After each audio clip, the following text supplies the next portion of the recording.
Before we begin the story, let us know where you're watching from by leaving a comment below. If you enjoy this video, don't forget to like and subscribe. Have a wonderful day. Enjoy the story. The kitchen of the Grand Meridian Hotel was a symphony of controlled chaos. Sophie Laurent moved through it with practiced grace, her slender fingers adjusting the garnish on the final appetizer plate with the precision of a surgeon. At 32, Sophie had built a reputation as one of the city's most promising up-and-coming chefs, though few knew the steel beneath her gentle demeanor. Steel forged through years in foster care and fighting twice as hard as everyone else in the cutthroat culinary world.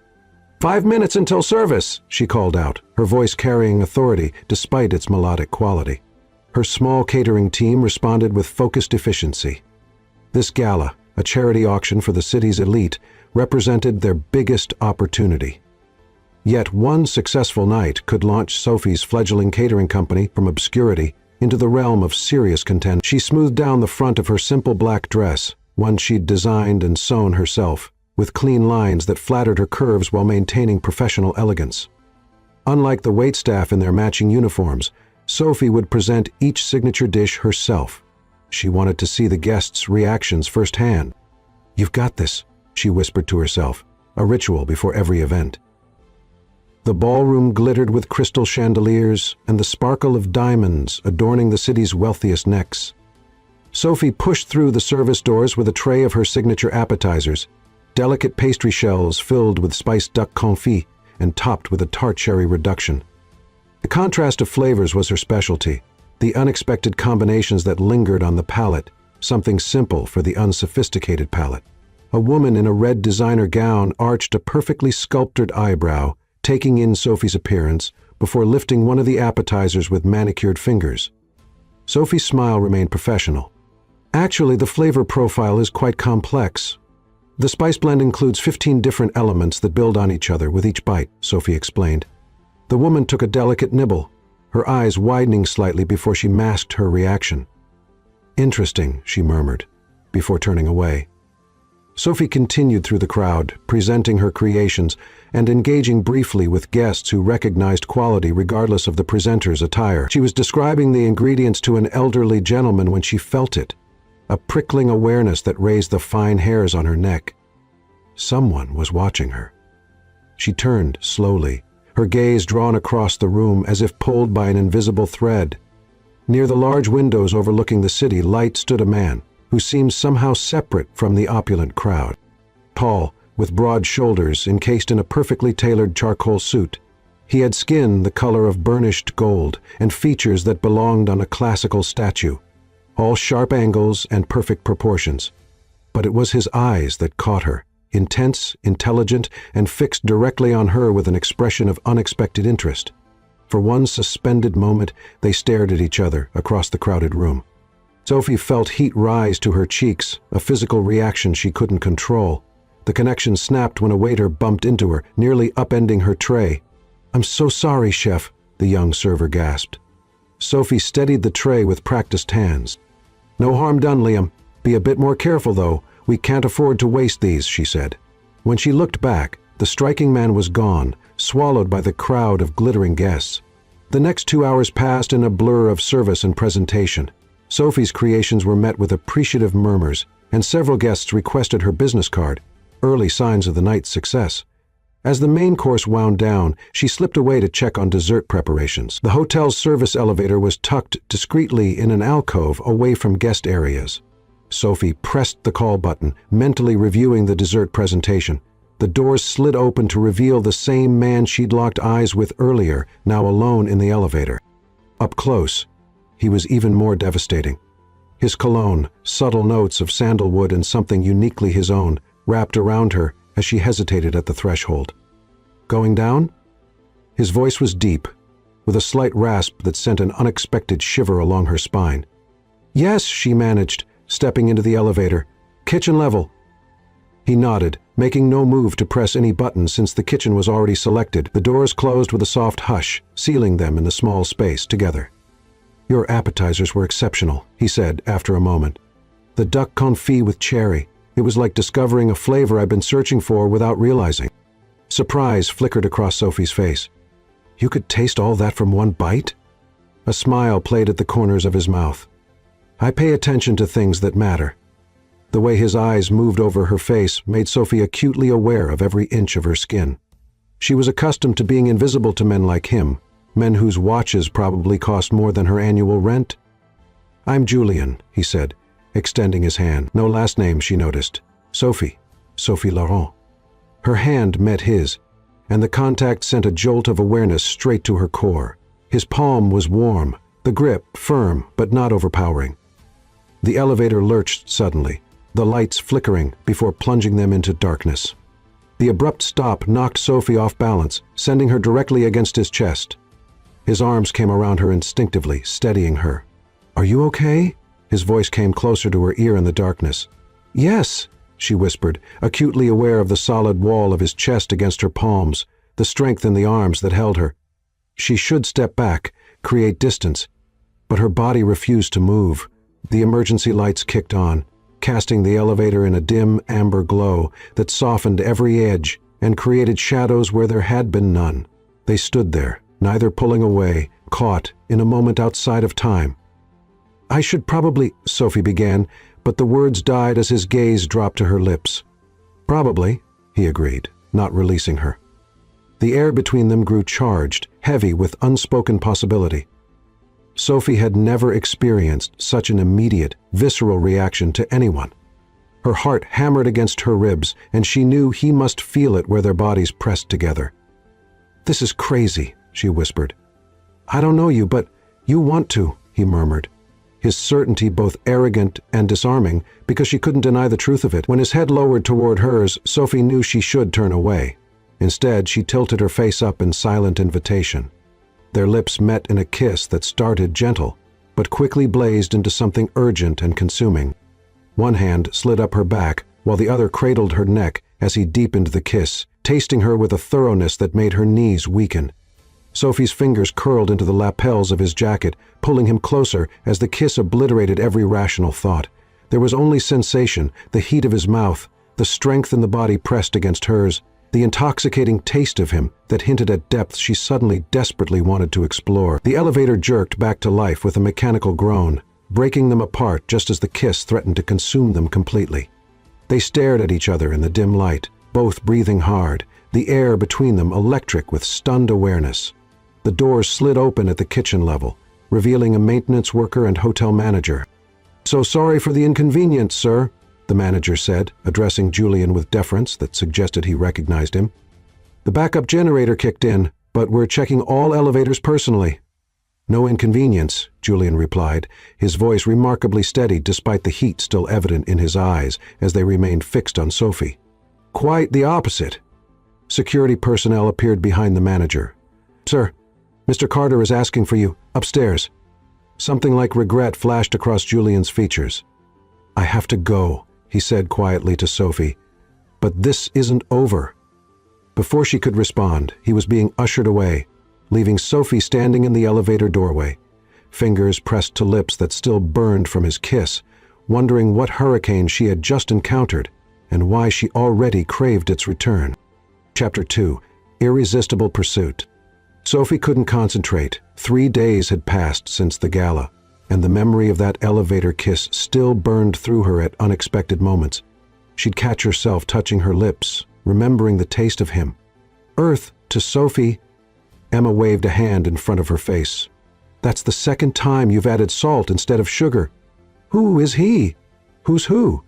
Sophie turned away, busying herself with order forms. "The man who's got you walking into walls for 3 days straight." Sophie sighed. "It's nothing. Just some guy at the Meridian Gala. We got stuck in an elevator. We kissed. And then he disappeared." "You kissed a stranger? In an elevator?" Emma's eyes widened. "You, the woman who made that investment banker fill out a questionnaire before agreeing to coffee?" The office door swung open, and Ava appeared, holding an enormous arrangement of orchids. "Delivery for you, chef," Ava announced. "And before you ask, yes, I checked for a card." Inside was a note with elegant handwriting. "The taste of you lingers longer than any flavor I've ever encountered. Dinner tonight. I'll be waiting at Lumen at 8. Julian?" Heat rushed to Sophie's face as Emma snatched the card. "The taste of you lingers," Emma read aloud. Elevator guy has game. I'm not going, Sophie insisted, though her body disagreed. Her phone chimed with a text from an unknown number. In case flowers aren't enough persuasion, one dinner. What are you afraid of? I'm not afraid, she muttered. Later that evening, standing outside Lumina in a deep purple dress, Sophie tried to quiet her doubts. She never did this. Meet strange men, no matter how handsome. Growing up in foster care had taught her caution. Building her business had required a focus that left little room for romance, yet here she was. The maitre d' led her through the dimly lit restaurant to a secluded corner booth. And there he was, standing as she approached, even more devastating in dark jeans and a charcoal cashmere sweater that emphasized his broad shoulders. His eyes, a warm amber that caught the candlelight, traveled slowly from her face down her body before returning to meet her gaze, sending heat pooling low in her belly. You came. His voice held pleased surprise. I was curious, she admitted, and slightly concerned about how you got my phone number. He smiled, the expression transforming his serious face. I asked the event coordinator for the contact information of the catering company for feedback purposes. That's borderline stalking, Sophie said, though she couldn't muster proper indignation. That's resourcefulness, he countered. Oh, I admit I wasn't sure you'd come. The sommelier appeared with wine that Julian must have pre-selected. Sophie watched as he tasted it with practiced confidence. Tell me something, she said after the sommelier departed. Why go to all this trouble for a woman you met once in an elevator? He considered her over the rim of his glass. Because in 40 years, I've never experienced anything like what happened in that elevator. His directness was disarming. Have you? Sophie took a sip of wine. No, she admitted. I haven't. Satisfaction flickered across his expression. Demurred to herself to explore it further. Dinner progressed through exquisite courses, the conversation flowing naturally. Julian asked thoughtful questions about her business, listened with genuine interest to her culinary philosophy. Sophie found herself sharing stories of her apprenticeship in Paris, the challenges of launching her business as a woman of color. You've overcome a lot, he observed admiringly. Takes a special kind of strength. Necessity, she corrected. When there's no safety net, failure isn't an option. Something flickered in his eyes, recognition perhaps. I understand that better than you might think. As they left the restaurant, the night air cool against her skin, Sophie knew she should call a cab, go home. Instead, she found herself accepting his suggestion of a walk along the nearby waterfront. When his hand brushed hers, the contact sent electricity racing up her arm. The third time it happened, his fingers interlaced with hers, warm and secure. I don't usually do this, she said quietly. What? Hold hands? Any of it. The elevator, this dinner, walking with a man I barely know at night. He stopped, turning to face her. Do you feel unsafe with me? That's the problem, she admitted. I feel too safe, too comfortable. It doesn't make sense. He stepped closer, his free hand coming up to trace her jaw. Some things defy explanation, Sophie. When he kissed her, it wasn't the desperate heat of their first encounter, but something deeper, more deliberate. He explored her mouth with thorough attention, as if memorizing her. Sophie's hand slid up his chest to curl around his neck, drawing him closer as the kiss deepened. She was breathless when they finally parted. His eyes had darkened with desire, his breathing unsteady as he pressed his forehead against hers. Come home with me, he said softly. The words, both question and plea, made every lesson in caution Sophie had ever learned scream at her to say no, but the chemistry between them had built throughout the evening into something almost unbearable. Yes, she whispered against his lips, feeling his smile before she saw it. His penthouse occupied the top floor of a sleek high-rise overlooking the park. Floor-to-ceiling windows showcased the glittering cityscape, but Sophie hardly noticed the multi-million-dollar view. Her attention remained fixed on Julian as he moved with casual confidence, opening wine. This doesn't match what you told me about yourself, she observed. Investment analysts don't usually live in penthouses like this. Something guarded flickered across his features. I've been fortunate in my investments, she turned in his arms. I'm not, though. Yours. Not like a possession. Poor choice of words, he acknowledged. I'm yours, more accurately, have been since that elevator. Their clothes created a trail to his bedroom, her dress pooling at her feet as he knelt to pay homage to each newly revealed inch of skin, his sweater tossed aside as her eager hands explored the sculpted muscles of his chest and shoulders. By the time they reached his bed, they were down to undergarments, their bodies feverish with need. Julian laid her gently on the cool sheets, his gaze traveling the length of her body with such raw appreciation that Sophie felt worshipped rather than exposed. "You are so beautiful," he whispered, voice rough with desire as he joined her on the bed. "I've thought of nothing else since that elevator." His hands and mouth explored her with dedicated attention, learning every curve, every sensitive spot that made her gasp or arch against him. When he finally covered her body with his own, Sophie was trembling with need. Their coming together was explosive, intense, beyond anything Sophie had experienced before. The physical connection awakened something deeper, more profound than mere pleasure. As they moved together, finding a rhythm that built toward release, Sophie found herself meeting his gaze, unable to look away from the raw emotion reflected there. Wonder, hunger, and something that frightened her with its intensity. Later, as moonlight spilled across the rumpled sheets, Sophie lay in the circle of Julian's arms, her head resting on his chest, listening to the steady beat of his heart. "Stay," he murmured into her hair, his voice rough with satisfied desire. "Stay until morning." The request was weighted with implication. Staying meant this wasn't just a one-night encounter, that whatever this thing between them was, it would continue. She should make an excuse, slip away, protect herself. Instead, she pressed a kiss to his chest, directly over his heart. "Okay," she whispered, feeling his arms tighten around her. But as dawn filtered through the windows, doubt crept in. What was she doing? This man, this world, none of it belonged in her carefully constructed life. She slipped from the bed while Julian slept, quickly gathering her scattered clothing. She paused at the bedside, taking in his sleeping form before scribbling a note on hotel stationery. "I don't do relationships. Last night was incredible, but let's leave it as a perfect memory." She placed it on her pillow and slipped out, closing the door quietly behind her, trying to ignore the hollow feeling in her chest. What she didn't know was that Julian Hayes was already awake, watching through barely opened eyes as she fled, his jaw tightening with determination. He had found something he hadn't known he was searching for, and he had no intention of letting her disappear from his life. Not when he'd only just found her. Chapter 3. Surrender. Sophie was elbow-deep in preparation for a corporate lunch when Ava appeared in the kitchen doorway, her expression a mixture of amusement and curiosity. "Is a delivery for you?" "Again?" For 5 days straight, something had arrived at Sophie's office. First exotic flowers, then a rare culinary book she'd once mentioned during dinner, followed by a handwritten note detailing everything he'd enjoyed about their night together in language that made her blush to her roots. Today's delivery sat on her desk, a wooden crate filled with imported spices, each one rare and expensive. "That man is persistent," Emma observed, inspecting the saffron cinnamon sticks that cost more than most people's weekly grocery budget. Sophie tried to maintain her resolve, even as her heartbeat quickened.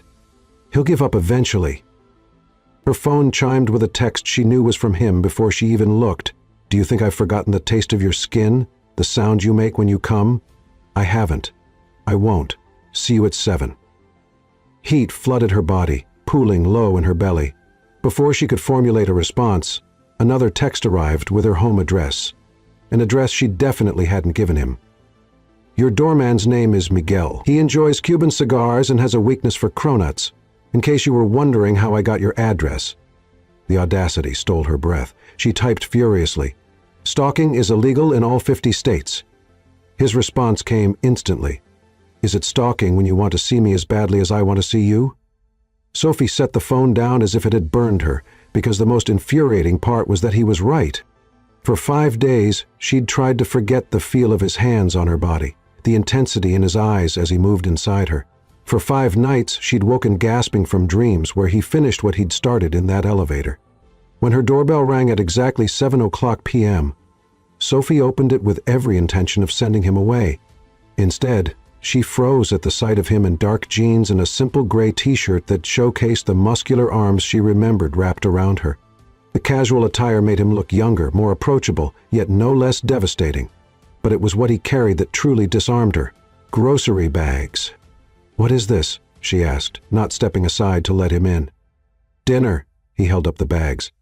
"You mentioned that before becoming a chef you wanted to be a pastry specialist focused on chocolate, so I thought we'd make chocolate soufflés." The thoughtfulness of remembering that small detail from their conversation caught her off guard. "I never said you could come over." "You never said I couldn't." His confidence should have annoyed her. Instead, she found herself stepping back to let him in, telling herself it was only curiosity about what else he remembered. Her apartment was modest compared to his penthouse, a one-bedroom in a converted industrial building with exposed brick and large windows. Her kitchen, however, was a chef's dream, occupying nearly half the open space. Julian moved through it with surprising competence, unpacking ingredients of impeccable quality. "You cook?" Sophie couldn't keep the skepticism from her voice as she watched him locate her cutting board without having to ask. "I lived alone for many years before I could afford a personal chef." Something vulnerable flickered across his face so quickly she almost missed it. Some skills you don't forget.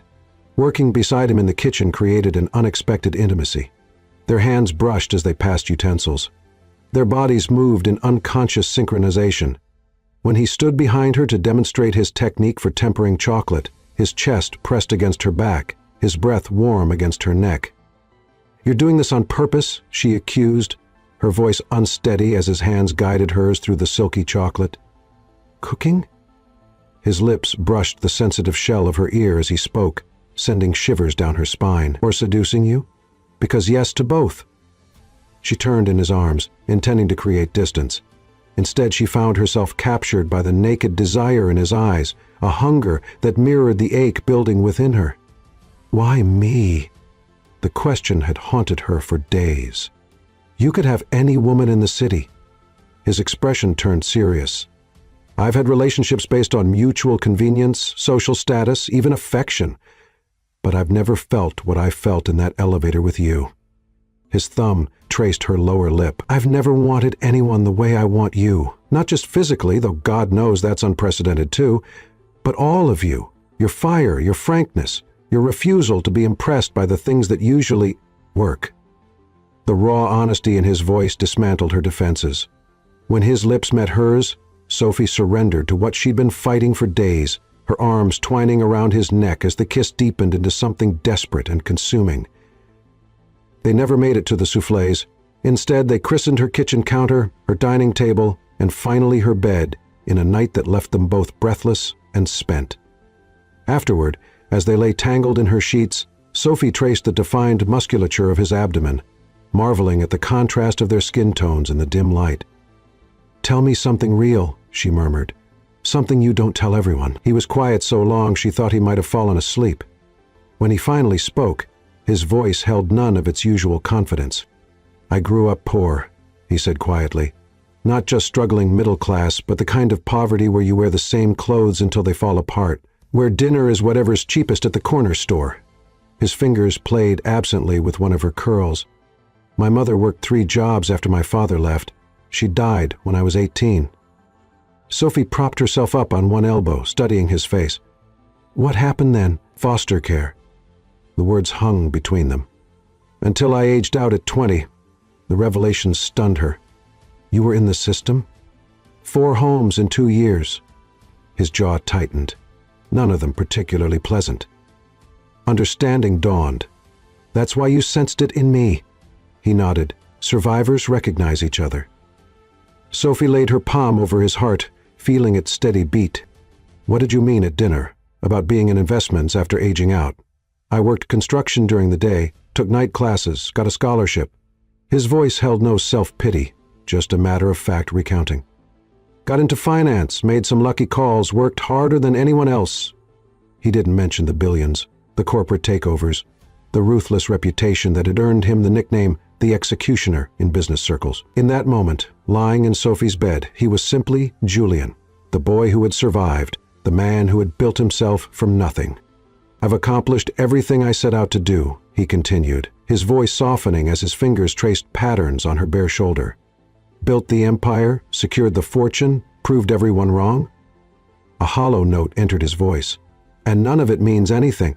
None of it fills the emptiness." The confession held such vulnerability that Sophie felt her own walls crumbling. "I understand that," she whispered. The emptiness. He gently tilted her face up to his. "Not with you," he said softly. "For the first time in my life, I don't feel it when I'm with you." The words terrified and thrilled her in equal measure. Before she could respond, his mouth found hers again, the kiss deep and searching, as if he could imprint himself on her soul. This time, when they came together, it wasn't with the urgent desire of their previous encounters, but with a tenderness that brought tears to Sophie's eyes. Dawn found them still entwined, neither willing to break the connection that had formed between them. As sunlight filtered through her blinds, Sophie knew she had crossed a line from which there was no return. Whatever this was between them, it had ceased to be casual the moment she let him into her home, into the carefully guarded sanctuary of her life. "I have a meeting I can't miss," he murmured regretfully, pressing a kiss to her forehead. "But I want to see you tonight." Later, after he had gone, Sophie stood in her kitchen, surrounded by the ingredients for soufflés they never made, her body pleasantly sore from a night of lovemaking that had transcended the physical. She knew she should be panicking, erecting the barriers that had protected her for so long. Instead, she found herself smiling as she reached for her phone to text him back. "Tonight, my place. We'll actually cook this time." His response made her laugh out loud. No promises. Over the next weeks, they fell into a rhythm that felt both exciting and comfortable. Nights spent exploring each other's bodies and minds, mornings sharing coffee before reluctantly parting for work. Julian never stayed at his penthouse anymore, seemingly content in her modest apartment, his expensive suits now sharing space with her chef whites in her closet. Sophie found herself opening up about her own past, the series of foster homes, the high school teacher who recognized her talent and helped her apply for culinary school, the years of working double shifts to save for her business. He listened with an intensity that made her feel truly seen, offering neither pity nor platitudes, just understanding. What he didn't offer was his last name, his business card, or any concrete details about his company. Whenever she probed about his work, he deflected with vague comments about investments and acquisitions. Sophie told herself it didn't matter, that what they shared transcended job titles and bank accounts, until the night she accepted the catering job that would change everything. Chapter 4. Betrayal. The call came on a Tuesday afternoon, an urgent request to replace a caterer who had backed out of a high-profile charity gala at the last minute. The client was offering triple Sophie's usual rate, with a promise of exposure to the city's elite. It was the kind of opportunity that could elevate her small company to the next level. "You have to take it," Emma insisted, eyes wide at the mentioned figure. "This could be our break." Sophie studied the contract. "Hayes Enterprises annual charity auction for children's education," she read aloud. "Why does that name sound familiar?" "Because they're only one of the largest investment firms in the country," Emma said, scrolling through her phone. "Their CEO is some reclusive billionaire genius, hardly ever gives interviews or appears in public." Sophie shrugged. The name tickled something in her memory, but she couldn't place it. "Confirm it," she told Emma. "We'll need to work around the clock, but we can pull it off." She texted Julian that night. "Rain check on dinner tomorrow. Emergency catering job came up." His response was unusually curt.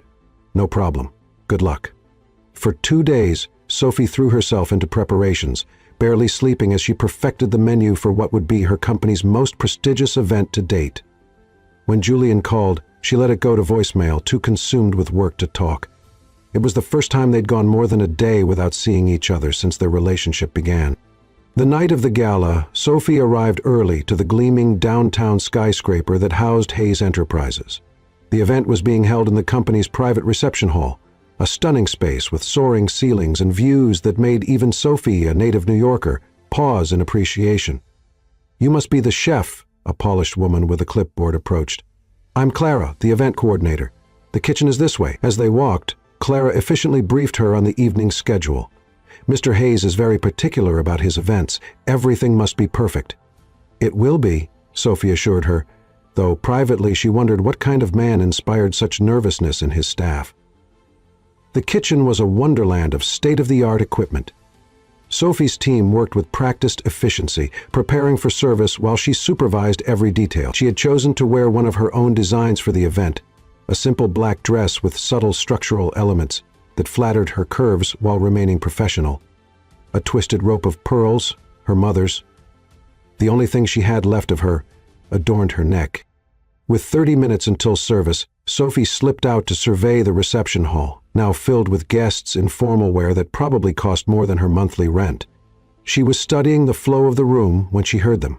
A cluster of women near the bar, their voices carrying just enough for her to hear. "Is that the caterer?" One of them, a blonde in a designer red gown, stared openly at Sophie. "What is she wearing?" "Some off-the-rack thing, I suppose," another replied with a dismissive wave. "You can't expect everyone to have taste." "Or money," added a third, triggering tittering laughter. Sophie felt the familiar burn of humiliation and anger. She had faced this her entire life. Judgment based on appearance, assumptions about her worth tied to the price tag of her clothing. Usually she let it roll off her, but tonight, with the pressure of the event and her exhaustion, the words stung more than they should. She retreated to a service corridor, needing a moment to compose herself before facing her team. Leaning against the wall, she closed her eyes and took a deep breath. "Ladies and gentlemen," a voice announced over the PA system, "please welcome our host for the evening, the CEO of Hayes Enterprises, Mr. Julian Hayes." Sophie's eyes flew open. Something about the name. Applause erupted as a figure took the stage, and Sophie's world tilted on its axis. There, dressed in an impeccable tuxedo, stood Julian. Her Julian, smiling confidently at the crowd. "Thank you all for coming tonight," he was saying, his familiar voice now carrying the unmistakable authority of someone accustomed to command. "Hayes Enterprises is proud to host our annual charity auction for children's education." Sophie couldn't breathe. Julian wasn't just some investment analyst. He was Julian Hayes, the reclusive billionaire CEO of a global empire, the man who had been lying to her for weeks.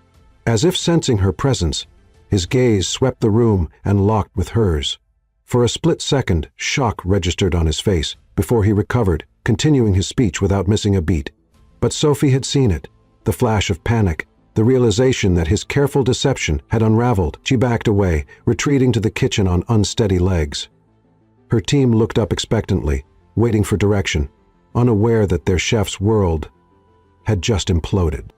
"Begin service," she managed, her professional training taking over despite the chaos in her mind. For the next hour, she moved through her duties in a daze, avoiding the main hall where she might see him again. It didn't work. "Chef Laurent," his voice, low and urgent, came from behind her as she inspected a tray of desserts. "Sophie, please let me explain." She turned slowly, taking in the sight of him in his perfect tuxedo, every inch the billionaire CEO. How had she not seen it?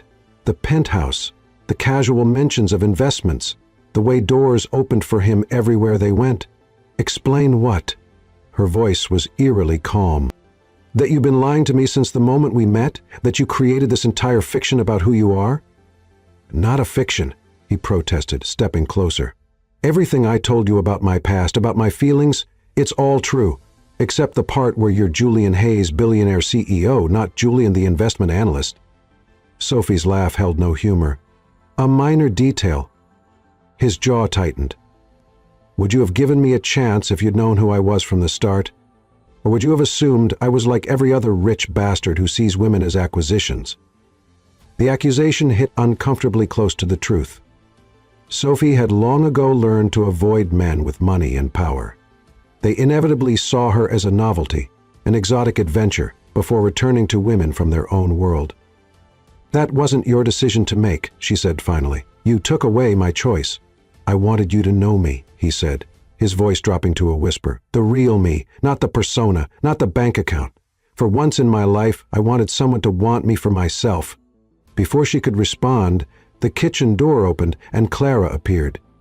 "Mr. Hayes, the auction is about to begin." "They're waiting for you." He didn't move, his eyes still locked on Sophie's. "I'll be right there." When they were alone again, Sophie shook her head. "You need to go.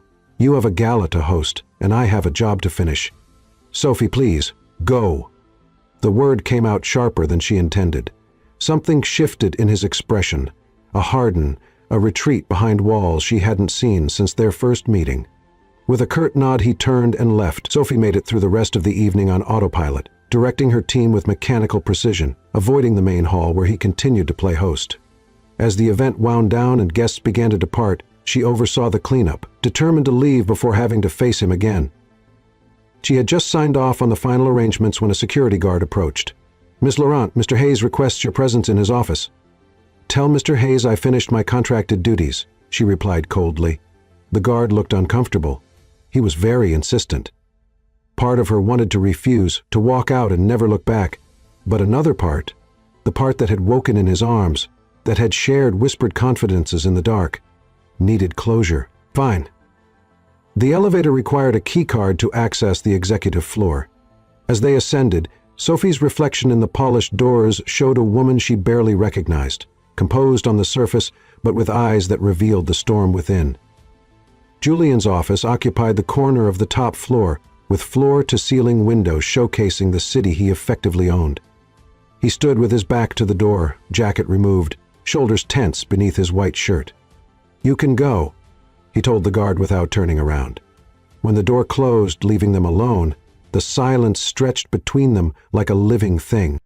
"Your team did an excellent job tonight," he said finally, still facing the window. "I've authorized a bonus for all of them." "I don't want your money." He turned then, and the raw emotion on his face nearly undid her resolve. "What do you want, Sophie?" "The truth, all of it, no more convenient omissions." He gestured to a seating area, but she remained standing, unwilling to prolong this any more than necessary. With a sigh, he leaned against his desk. "My name is Julian Hayes. I'm the CEO and majority owner of Hayes Enterprises." The words came out flat, rehearsed. "Everything else I told you was true. My mother died when I was 18. I was in foster care. I worked construction and took night classes.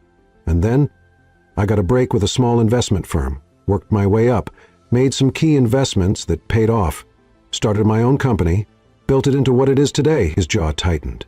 "But none of that matters because all anyone sees is the money, the power. No one sees me." "I saw you," Sophie whispered, hating the tears that threatened. "And you repaid me with lies. I never meant for it to go this far."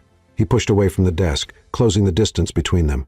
"That first night in the elevator, I was just Julian, not the CEO, not the billionaire, just a man captivated by an extraordinary woman." His voice softened. "And then, I couldn't figure out how to tell you without losing you. So instead, you let me find out like this."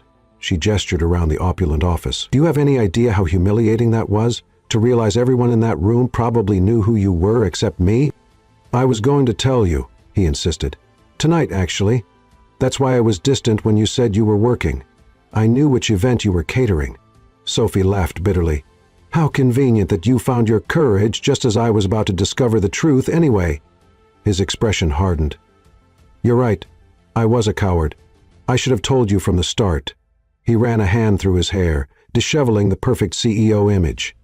"But can you honestly say you would have given me a chance if you'd known?" The question hung between them, uncomfortably accurate. "That's not the point," she said finally. "The point is, you took away my choice. You made me fall for a lie." "A lie," he said fiercely, stepping closer. "I am the same man who held you through the night. The same man who told you things I've never told another soul." His voice dropped. "The same man who has been falling in love with you since the moment you looked at me in that elevator." The word sent a shock through her system. Neither of them had used that word before. Love. "Don't," she whispered, backing away. "Don't say things you don't mean." In 2 strides, he was before her, his hands grasping her upper arms. "I have never meant anything more in my life. I love you, Sophie. Not because you're beautiful, though God knows you are. Not because you're talented or strong or any of the million things that make you extraordinary. I love you because when I'm with you, I'm not Julian Hayes, billionaire CEO. I'm just a man who's finally found where he belongs." The raw emotion in his voice shook her resolve. When his mouth descended on hers, she should have pulled away. Instead, she found herself responding with all the confusion and hurt and desire that warred within her.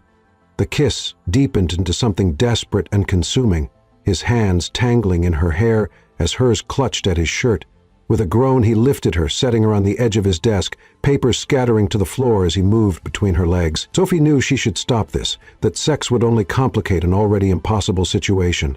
But as his lips traced the sensitive skin of her neck, his hands sliding beneath her dress, rational thought fled. Their lovemaking was different this time, fierce, almost angry. Each touch a statement, each kiss a question neither could answer. When release finally came, it left Sophie trembling in his arms, tears she couldn't suppress sliding down her cheek. Julian held her close, his breath ragged against her hair. "Stay," he whispered. "Stay with me. Let me show you who I really am, all of me this time." The plea broke through the last of her defenses.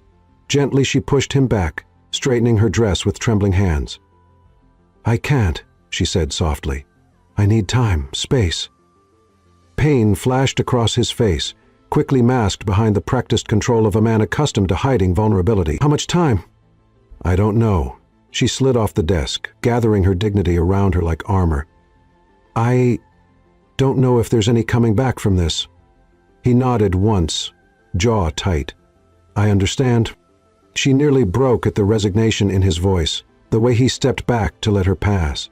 At the door she paused, unable to leave without one last look at the man who had simultaneously awakened and shattered her heart. "You know what the worst part is?"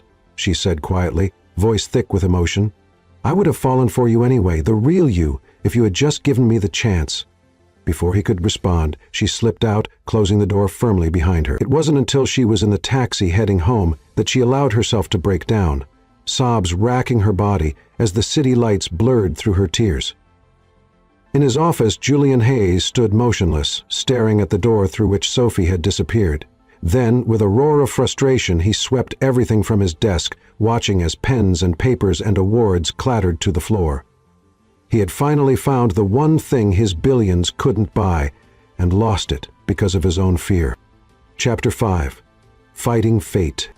For a week, Sophie managed to avoid all contact with Julian. She blocked his number, returned the extravagant flower arrangements that appeared at her door, and instructed her doorman to refuse his entry. The payment for the Hayes Gala arrived, triple the agreed amount, which she promptly donated to a foster youth culinary program, refusing to profit from what felt like emotional deception. "You're punishing yourself more than him," Emma observed, watching Sophie mechanically prep ingredients. Dark circles shadowed her eyes, evidence of sleepless nights spent replaying every moment with Julian. "I'm not punishing anyone," Sophie insisted, the knife in her hand moving with perhaps more force than necessary. "I'm moving on."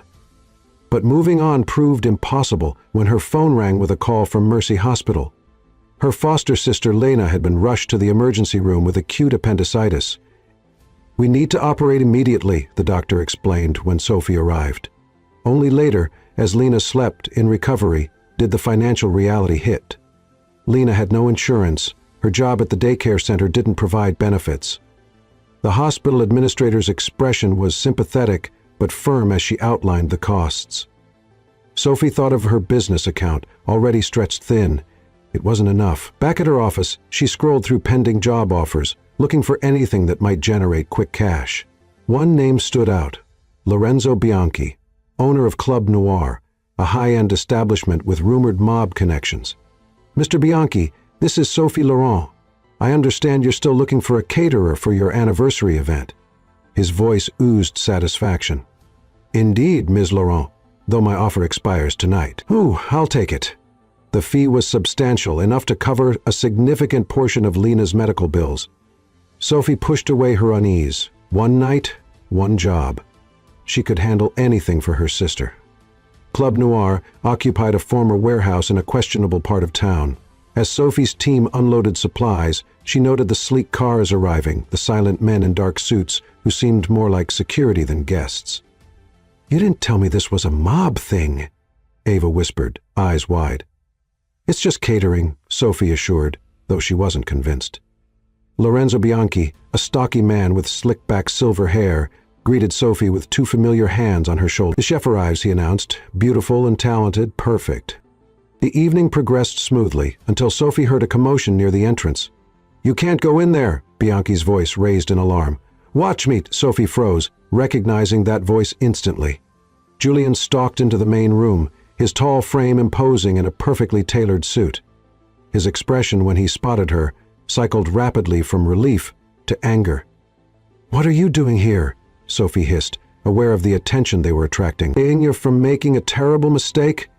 He grasped her elbow. "Do you have any idea who these people are?" Before she could respond, Bianchi appeared, flanked by two bulky men whose jackets couldn't quite conceal their weapons. "Mr. Hayes." Bianchi's smile didn't reach his eyes. "What an unexpected pleasure." "Bianchi." Julian's tone was ice. "I didn't realize you'd expanded into the restaurant business. Just a private celebration." Bianchi's gaze shifted between them. "You know our chef? She's with me," Julian stated, his hand possessively at the small of Sophie's back. "A contract with a man who launders money through this club and traffics women through the back rooms," Julian murmured, barely audible. "Trust me, just this once." The certainty in his voice made her hesitate. Something in Bianchi's demeanor had shifted, his earlier oily charm replaced with something menacing. A thin man with cold eyes approached. "Problem, Lorenzo?" "No problem. Mr. Ivanov." Bianchi's smile was strained. "Just a minor business disagreement." Ivanov studied Julian with narrowed eyes. "Hayes, the businessman who plays hero." "His woman?" "Yes." "We were just leaving." Julian's "No." Ivanov's smile was chilling. "You stay. We drink. Celebrate." It wasn't a request. Sophie felt Julian's hand tighten on her waist. "Of course," he agreed, though his body had tensed. "Though Ms. Larange needs to check on the kitchen first." In the kitchen, Sophie instructed her team to pack up and leave immediately. She needed to retrieve her phone from Bianchi's office. The hallway was deserted as she slipped inside, grabbing her coat. As she turned to leave, Bianchi's computer caught her eye, a spreadsheet listing names, dates, and astronomical figures. Without thinking, she snapped a photo. "Curious, aren't we?" Bianchi stood in the doorway, expression twisted with anger. "Julian Hayes' bitch, spying for him. I'm not his." The words died as Bianchi slapped her, the force snapping her head to the side. "Search her," he ordered the guard behind him. Rough hands grabbed her arms. Sophie fought, driving her knee upward into the guard's groin. He doubled over with a howl. Bianchi lunged for her, but Sophie ducked under his arm and bolted for the door. She raced down the hallway, hearing shouts behind her. The main room was chaos, glasses shattered, women screaming. In the center stood Julian, blood streaming from a cut above his eye, fists raised against two of Bianchi's men. Their eyes met across the room, a moment of connection that froze time. Then Ivanov's voice cut through the din. "Enough." The European motioned and his men drew weapons. "This disappoints me, Lorenzo." Bianchi appeared behind Sophie, gripping her arm painfully. This bitch was spying, taking photos. Ivanov's cold eyes assessed her. "Delete them." Sophie swallowed. "And then you'll let us go." A thin smile. Perhaps. She knew it was a lie. Across the room, Julian gave an imperceptible shake of his head. "The photos are already uploaded to cloud storage," he called out. "And I have a security team outside who will enter if we don't exit in the next 2 minutes." Bluff or truth? Sophie couldn't tell, but Ivanov hesitated, glancing toward the windows. "Check the street," he ordered one of his men. The man whispered something in Ivanov's ear after returning. The European's expression soured. "Let them go," he ordered after a moment. "This place is compromised now." The grip on Sophie's arm loosened. She moved immediately to Julian's side, noting how he swayed slightly, one arm wrapped protectively around his ribs. "Walk. Don't run," he murmured as they moved toward the exit. "Don't look back." The night air hit Sophie's face as they emerged. Julian's sleek black car idled at the curb, driver standing alert beside it. "Are you hurt?" Julian asked once they were inside, his eyes scanning her face, lingering on the red mark from Bianchi's slap. "I'll live." His smile was grim. "Though my ribs might disagree." As adrenaline began to fade, anger took its place. "What were you thinking?" she demanded. "You could have been killed." "Me?" His eyebrows shot up. "You're the one who took a job catering for the Russian mob." "I didn't know." His voice hardened. "You knew exactly who Bianchi was. That's why you turned him down twice before." Sophie stared at him. "How do you know that?" "I might have looked into your client list when we first met." "Unbelievable." She turned away. Your stalking habits just keep getting creepier. Says the woman who would be floating in the East River right come now if I hadn't shown up. Despite his harsh words, his hand reached for hers. What were you thinking, Sophie? The concern in his voice broke through her anger. Elena's in the hospital. Appendicitis? The bills? Her voice cracked. I needed the money. Understanding dawned in his eyes. Why didn't you call me? Because I don't want your money. The words burst out. I don't want to be one more problem you can solve by throwing cash at it. So instead, you risked your life with gangsters. His laugh held no humor. Brilliant logic. The car turned onto a private road winding through dense forest. Moonlight filtered through the trees, casting dappled shadows across Julian's face. My place upstate, he explained. It's secure. Bianchi has connections. We need to lie low until I can handle the situation. I need to check on Lena. Already taken care of. I had my assistant arrange private nursing care and cover all expenses. He raised a hand at her protest. Consider it a loan if your pride demands it. Inside his modern forest retreat, Julian moved with efficient familiarity, leading her to a spacious bathroom where a first aid kit awaited. Without asking, Sophie dampened a cloth and began gently cleaning the cut above his eye. You'll need stitches, she murmured, focusing on the task rather than the intimacy of standing between his legs as he sat on the edge of the marble tub. It can wait. His eyes never left her face as she worked, his hands resting lightly on her hips. Why did you really come tonight? She asked finally. The truth? He was silent for a long moment. Because the thought of you in danger terrifies me more than anything I've ever faced. His hands tightened slightly. Because I can't eat or sleep or function knowing you're out there hating me. I don't hate you. The admission cost her. I want to. It would be easier. Easier than what? Than loving you. The words slipped out before she could stop them. Then missing you every second while knowing I could never trust you again. His breath caught. Slowly he stood, bringing their bodies together, one hand rising to cradle her face. You love me? The vulnerability in his voice undid her. Yes, she whispered. God help me, I do. His mouth found hers with desperate hunger, his arms enfolding her as if she might disappear. Sophie melted into him, all the hurt and anger of the past week dissolving under the onslaught of sensation. Her hands fisted in his shirt, pulling him closer. He broke the kiss, his forehead resting against hers. I love you, Sophie, more than I've ever loved anyone or anything. His voice rough with emotion. I'll spend every day earning back your trust if you'll let me. I'm still angry, she warned, even as her fingers traced his jaw. This doesn't fix everything. I know. He pressed a kiss to her palm. But it's a start. Later, in Hayes' massive bed, their bodies moved together with the desperate intensity of lovers who had faced loss and found each other again. Every touch was both plea and promise. Every kiss a reaffirmation. When release finally came, Sophie cried out his name, his real name, for the first time. After, as they lay tangled together in the moonlight, Julian traced intricate patterns on her bare skin with gentle fingertips. Marry me, he murmured against her hair, voice husky with emotion. Sophie went completely still in his arms. What? He shifted, propping himself on one elbow to look down at her, his expression utterly serious. Marry me, he repeated, more certain now. Be my wife, my partner, my everything.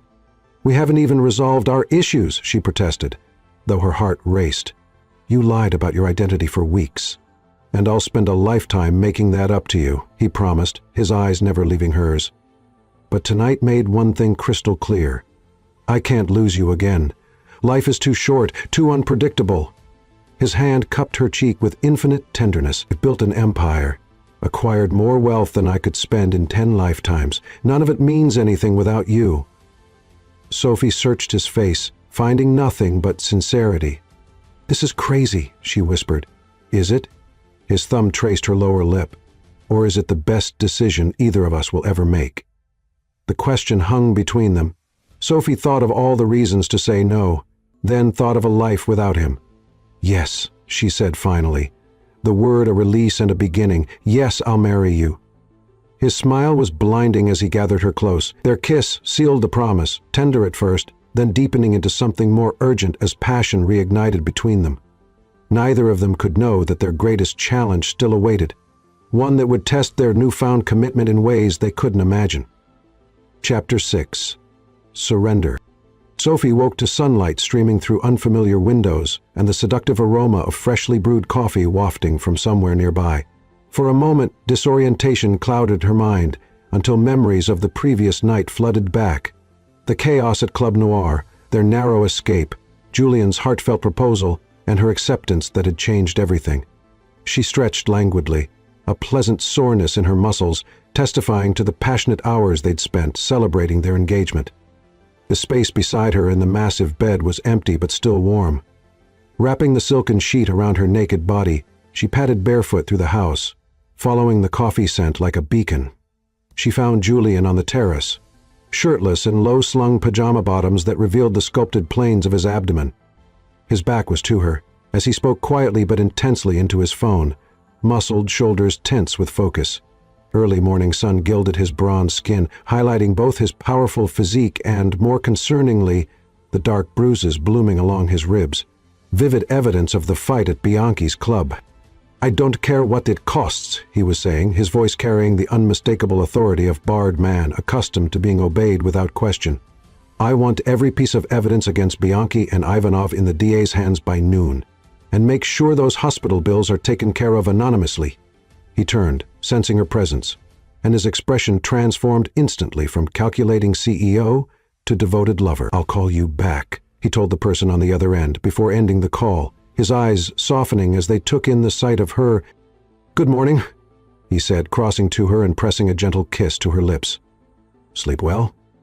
"Better than I have in days," she admitted, accepting the coffee mug he offered. She gestured toward his bruised torso. "Those look painful. Worth it." His smile held no regret. "I'd take worse to keep you safe."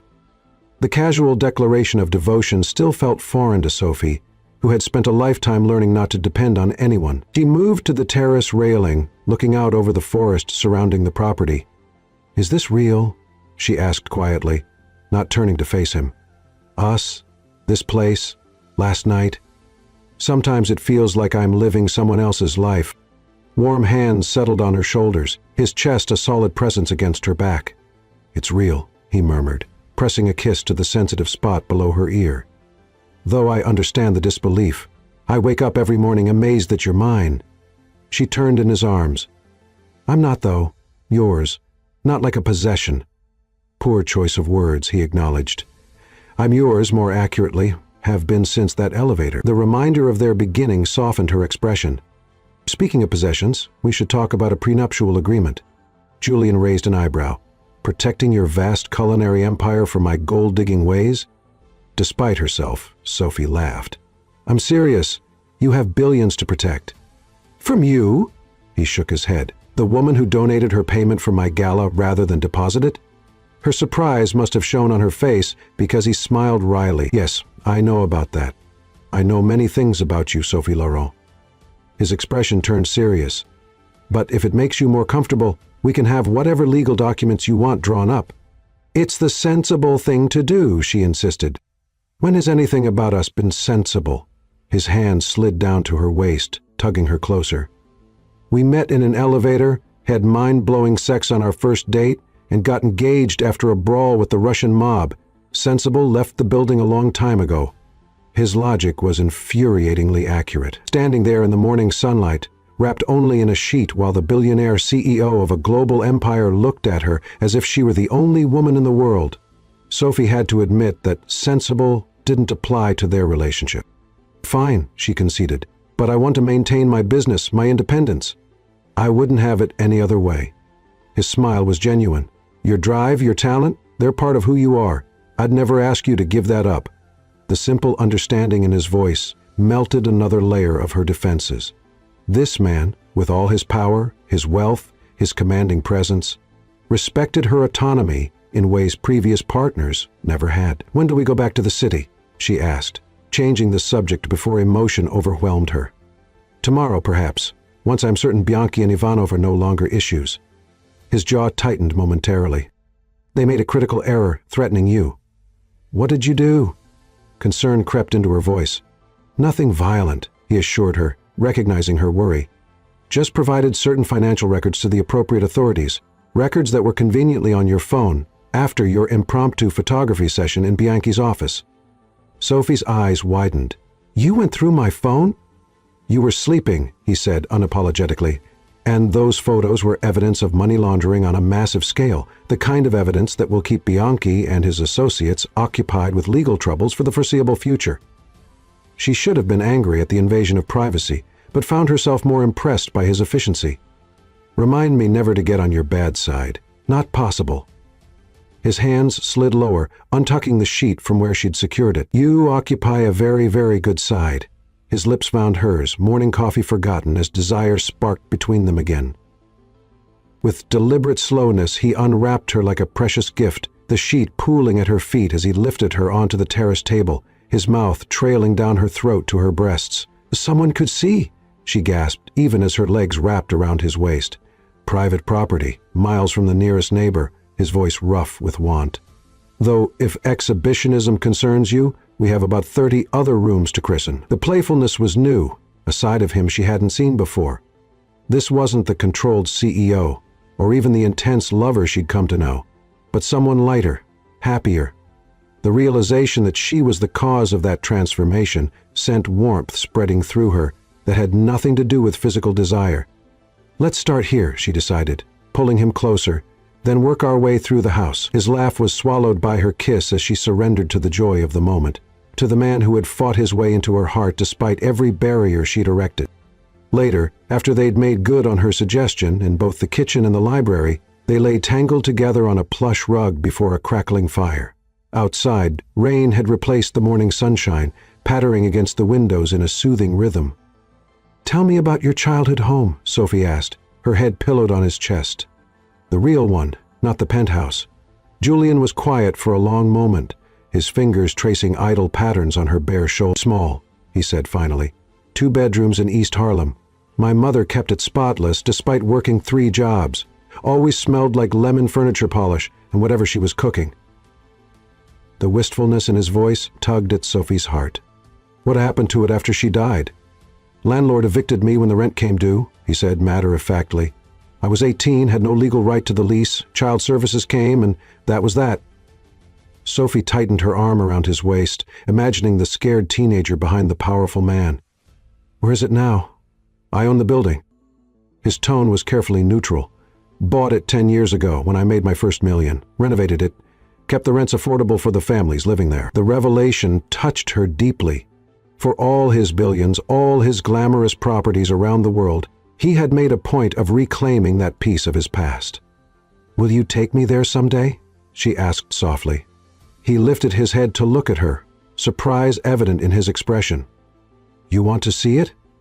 "I want to see all of you," she said simply. "Not just the billionaire CEO or the passionate lover, but the boy who grew up in East Harlem, the person you were before the world knew your name." Something vulnerable flickered in his eyes. "Yes," he said finally. "I'll take you there."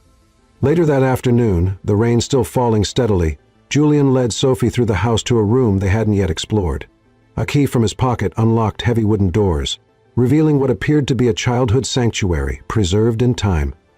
"My treehouse," he explained, gesturing to the rustic structure built into an enormous oak tree visible through floor-to-ceiling windows. Or rather, the indoor access to it. The space was anything but childish. The treehouse, accessible from both the room they stood in and an exterior ladder, was a marvel of engineering and craftsmanship.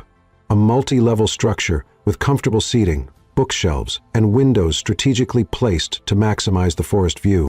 "You built this yourself?" Sophie asked, stepping closer to the glass. "With my hands, yes." Pride colored his voice. "One of the few things I still do without delegating. The construction skills from my early jobs never left me." "Show me," she said, turning to him with genuine interest. Surprise and pleasure mingled in his expression. Taking her hand, he led her through a door that opened directly into the treehouse. Despite the rain pattering on the roof, the interior remained dry and welcoming. Built-in benches lined the walls, covered with comfortable cushions, while shelves held an eclectic collection of books, everything from engineering texts to classic literature. "It's magnificent," Sophie said honestly, running her hand along a perfectly joined piece of woodwork. I never would have guessed the fearsome Julian Hayes spent his free time building tree houses. No one knows. He moved to stand behind her, arms encircling her waist. Only you. The simple statement held profound meaning. This man, who guarded his privacy with the ferocity of a lion, was showing her a side of himself no one else had seen. The trust implicit in the gesture moved her deeply. "Thank you," she said softly, turning in his arms, "for letting me see this. For letting me see you." His answer was a kiss, gentle at first, then deepening as the rain intensified outside. Their coming together was explosive, intense beyond anything Sophie had experienced before. The physical connection awakened something deeper, more profound than mere pleasure. As they moved together, finding a rhythm that built toward release, Sophie found herself meeting his gaze, unable to look away from the raw emotion she saw reflected there. Wonder, hunger, and something that frightened her with its intensity. Later, as moonlight spilled across the rumpled sheets, Sophie lay in the circle of Julian's arms, her head resting on his chest, listening to the steady beat of his heart. His fingers traced lazy patterns on her bare shoulder, the gentle touch at odds with the passionate man who had claimed her body so thoroughly. "Stay," he murmured into her hair, his voice rough with satisfied desire. "Stay until morning." The request was simple, but weighted with implication.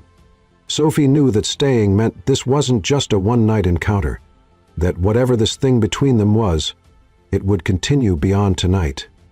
"We should get married here," she said suddenly, the idea feeling absolutely right in her heart. "Not in some elaborate ceremony for the society pages, but here in your treehouse, something intimate and real that belongs only to us." Julian lifted his head to look at her, surprise giving way to a profound joy that transformed his features, making him appear younger, almost boyish in his delight. "You're serious?" "Completely." She traced the strong line of his jaw with her fingertip, feeling the slight roughness of evening stubble beneath her touch. "This place is the real you, not the penthouse, not the office tower with your name on it. This is where you're truly yourself. Why start our marriage anywhere else?" The emotion that filled his eyes nearly undid her. A vulnerability and gratitude so deep it made her throat tighten with answering emotion. Without a word, he kissed her with such tender reverence it brought unexpected tears to her eyes. "When?" he asked, his voice rough. "Now," she said, surprising herself with the certainty. "Today, just us, making promises we intend to keep." "Isn't that what you said?" For a moment he seemed speechless, a rare occurrence for a man who commanded boardrooms and navigated high-stakes negotiations daily. "What about a license, witnesses, all the legal requirements?" he asked finally. Sophie smiled. "You're Julian Hayes. Are you telling me you can't make those details happen?" His answering laugh held genuine delight. "You're right." He reached for his phone, abandoned earlier with their clothes. "Give me an hour." True to his word, as twilight fell and the rain gradually subsided, everything was prepared. A local judge had been arranged, paperwork expedited through channels Sophie chose not to question. Julian had even managed to have a simple white dress delivered, a sheath of fine silk that draped her curves perfectly. "Something borrowed," he said, presenting her with a delicate necklace of pearls that had belonged to his mother. "I've kept it all these years. She would have loved you." Sophie blinked back tears as he fastened it around her neck, the weight of its significance not lost on her. This man, who had lost everyone he loved, was entrusting her with not just his future, but the precious fragments of his past. The treehouse had been transformed, with dozens of candles and simple arrangements of white flowers. The judge, a dignified older woman who had known Julian since his early days in New York, smiled warmly as they stood before her, hands clasped tightly. "I've officiated hundreds of weddings," she commented, "but never one quite like this." The ceremony was brief but meaningful, traditional vows spoken with voices that occasionally trembled with emotion. When Julian slid a ring onto Sophie's finger, a simple band of platinum rather than the ostentatious diamond she might have expected, she felt its weight as a promise rather than a possession. "By the power vested in me by the state of New York," the judge concluded with genuine warmth, "I pronounce you husband and wife." Their kiss sealed the vows, beginning with tender reverence before deepening into passionate certainty, embodying perfectly the journey that had brought them to this moment. As the judge discreetly departed, leaving them alone in the candlelit treehouse, Sophie looked up at her husband with wonder. "Mrs. Hayes," Julian murmured, his eyes reflecting the dancing candlelight, and something infinitely more valuable, a depth of love she had never dared dream possible. "Mr. Laurent Hayes," she corrected with a playful yet meaningful smile, earning a laugh that rumbled from deep in his chest and warmed her to her core. That night, they made love as husband and wife for the first time, their connection deepened by the promises they had exchanged. Every touch, every kiss, carried new meaning. The certainty of belonging, of having found in each other the home neither had truly known before. What they couldn't know as they lay sated in each other's arms was that their greatest challenge still awaited them. The sanctuary they had created would soon be tested in ways neither could imagine. Chapter 7. The Gala. 3 weeks into their marriage, Sophie and Julian had settled into a rhythm that balanced intimacy with independence. Rather than moving into his penthouse, they split their time between her apartment and his various properties, maintaining the sanctuary of separate spaces while building a life together. The business world remained oblivious to their union, a deliberate choice. Sophie insisted on establishing her catering company's reputation without the Hayes name attached to it, while Julian respected her need for professional autonomy. "You need to attend the Hayes Foundation Gala," Julian said one morning as Sophie prepared breakfast in her apartment kitchen, "as my date." Sophie paused, spatula in hand. "Your date? Not your wife? I thought we agreed to keep our marriage private for now." He leaned against the counter, watching her with undisguised appreciation. "Until your business is more established." She placed a plate of perfectly prepared eggs Benedict before him. "And you're okay with that? Introducing me as what, your girlfriend?" "I'm okay with whatever makes you comfortable." His hand caught hers, thumb brushing over the simple platinum band she wore on a chain beneath her clothes when working. "Though I prefer to announce to the world that you're mine." The possessive edge in his voice sent heat coursing through her. 3 weeks of marriage hadn't diminished their physical connection. If anything, it had intensified, security creating space for exploration that left them both constantly craving more. "The press will have a field day," she warned. "Black chef from Brooklyn marries billionaire in secret ceremony? Let them." His eyes darkened as he pulled her between his legs. "I'm not ashamed of who we are." His kiss tasted of coffee and desire, breakfast forgotten as his hand slid beneath her robe. When they finally came up for air, Sophie's decision was made. "Fine, I'll go to your gala." She nipped lightly at his lower lip. "But I'm wearing my own dress, one I designed." "Deal." His smile was triumphant. "Though I can't promise to behave if you look too tempting." "When have you ever behaved?" She laughed, slipping from his grasp. "Now, eat your breakfast before it gets cold. Some of us have work to do." The night of the gala arrived with surprising swiftness. Sophie stood before the mirror in Julian's penthouse, assessing her reflection critically. The dress she'd designed was a deep crimson silk that flowed over her curves like liquid, the cut simple but elegant, with a plunging back that revealed the smooth expanse of her dark skin. No designer label, no $1,000 price tag, just clean lines and expert construction that reflected her own aesthetic. Her only jewelry was a pair of simple pearl earrings that had belonged to Julian's mother, a gesture that meant more than any diamond could have. "You're going to cause a riot," Julian said from the doorway, his expression making her skin flush with warmth. In his tuxedo, he looked every inch the billionaire CEO. Powerful, commanding, devastatingly handsome. Sometimes Sophie still couldn't believe this man, who could have anyone, had chosen her. "You don't think it's too simple?" she asked, smoothing the fabric. "Most women will be dripping in designer labels." "Most women aren't you," he crossed to stand behind her, their eyes meeting in the mirror. "Most women are trying to prove their worth through what they wear." His lips brushed the sensitive skin below her ear. "You've never needed to." The journey to the venue was quiet, an undercurrent of tension building between them. This would be their first public appearance as a couple, stepping out from the private cocoon they'd created. Sophie felt the weight of impending scrutiny, the assumptions, the judgment, the inevitable questions about gold digging and social climbing. "Second thoughts?" Julian asked as the car pulled up to the red carpet. "No." She squared her shoulders. "Just preparing for battle." His laugh was warm with understanding. "Remember, these people fear me more than you fear them." He squeezed her hand. "And I adore you in a way none of them have ever experienced." With cameras flashing, they entered the glittering ballroom arm in arm. The elite of New York's social scene filled the space, champagne flowing freely as millions were pledged to the Hayes Foundation's educational initiatives. Whispers followed their progress across the room. Curious, speculative, occasionally envious glances directed at Sophie and the possessive hand Julian kept at the small of her back. Who is she? Where did he find her? What is she wearing? The murmurs were just audible enough to reach her ears, but Sophie held her head high, focusing on Julian's steady presence beside her. When he was pulled away for business discussions, she found herself momentarily alone at the edge of the crowd, an island of calm in the sea of social maneuvering.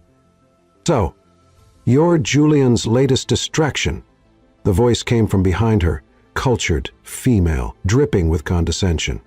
Sophie turned to find herself facing 3 women, all impeccably dressed in designer gowns, all studying her with the predatory focus of lionesses spotting a gazelle. I'm sorry? Sophie kept her voice pleasant, professional. Isabelle Dupont. The woman in the center extended a manicured hand, her smile not reaching her eyes. An old friend of Julien's. The emphasis on friend made the implication clear. This was an X marking territory. Sophie Laurent. She accepted the handshake briefly, noting the slight surprise that flickered across Isabelle's face at her lack of intimidation. That's an interesting choice. Isabelle's gaze slid dismissively over Sophie's dress. Was the boutique having a sale? Titters of laughter from her companions made Sophie's spine stiffen, but she maintained her composure. I designed it myself, actually. How crafty, one of the other women remarked. Like those DIY videos online. Though perhaps with a bit more budget next time. The stitching along the hem is rather obvious. Sophie had faced this type of woman her entire life, those who measured worth by price tags and pedigrees, who wielded privilege as a weapon. Usually she walked away, refusing to engage. But something about standing in Julian's world, representing not just herself but their partnership, made retreat impossible. I find quality isn't always about what you spend, she said calmly. Sometimes it's about understanding true value. Isabelle's perfectly sculpted eyebrow arched. And what would a caterer know about value, especially when it comes to a man like Julian Hayes? The jab revealed more than Isabelle intended. She'd researched Sophie, knew her profession. The realization was almost amusing. I wonder, Sophie mused. Do you always evaluate people based on their net worth? It must be exhausting, constantly calculating whether someone deserves your attention. Isabelle's smile tightened. Don't mistake this for jealousy, darling. We've all seen Julian's philanthropic projects before. Her gaze swept over Sophie again, lingering pointedly on her skin, though he usually prefers more traditional choices. The racist undertone made Sophie's blood boil, but she maintained her outward calm. How fortunate that Julian values originality.